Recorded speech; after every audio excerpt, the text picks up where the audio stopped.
আজকে আমরা জানবো কম্প্রেসারে অয়েল চেঞ্জ সম্পর্কে। তো দেখুন, এখানে R600 অয়েল আছে, এখানে আছে 134A অয়েল, একটা আছে জেড প্লাস অয়েল।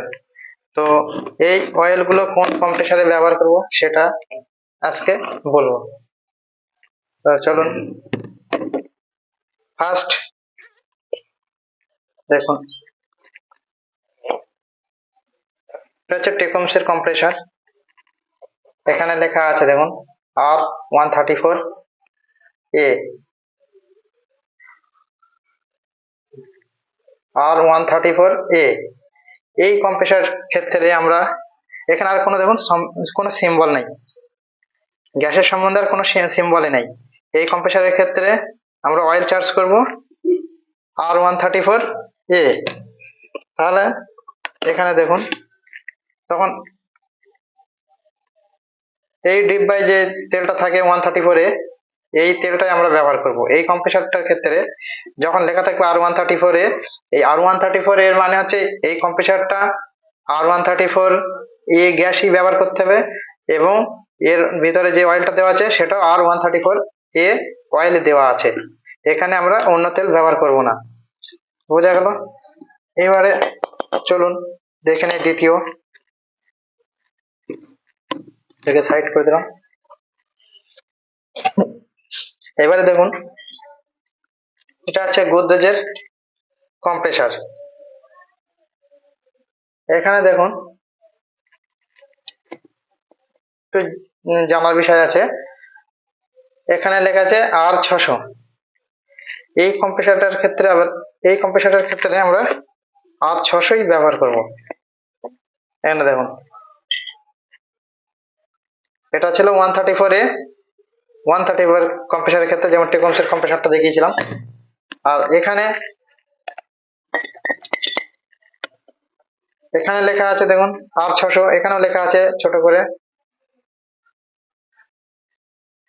দেখুন এই জায়গাটায় R600 এখানে লেখা আছে।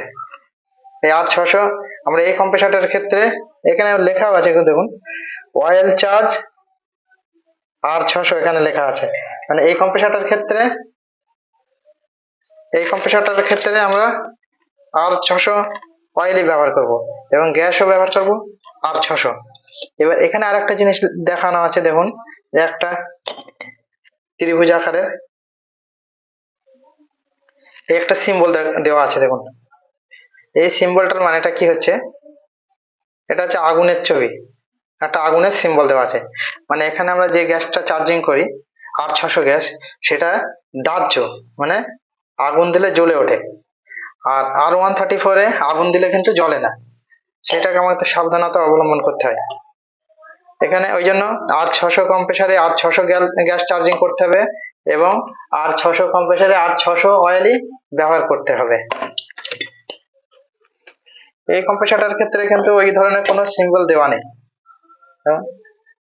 এই কম্প্রেসারটার ক্ষেত্রে ওই ধরনের আগুনের কোনো চিহ্ন দেওয়া নেই, এবং এই কম্প্রেসারে যে গ্যাসটা ব্যবহার করা হয় সেটা আগুনে জ্বলে না। তো সাবধানে যখন গ্যাস চার্জিং করবেন একটু দেখে নেবেন। আর কোনো সময় এটুকু ভুল করা যাবে না যে R134A কম্প্রেসারে R600 অয়েল আমরা চার্জিং করব না, সেক্ষেত্রে সমস্যা হতে পারে।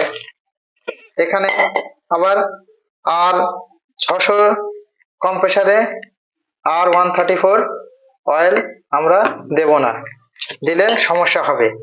এবারে ব্যাপার হচ্ছে, আমরা এই কম্প্রেসারে মনে করুন R134 আর R600 কম্প্রেসারের দুটো ডিফারেন্স কি কি প্রথমে দেখতে পাচ্ছি।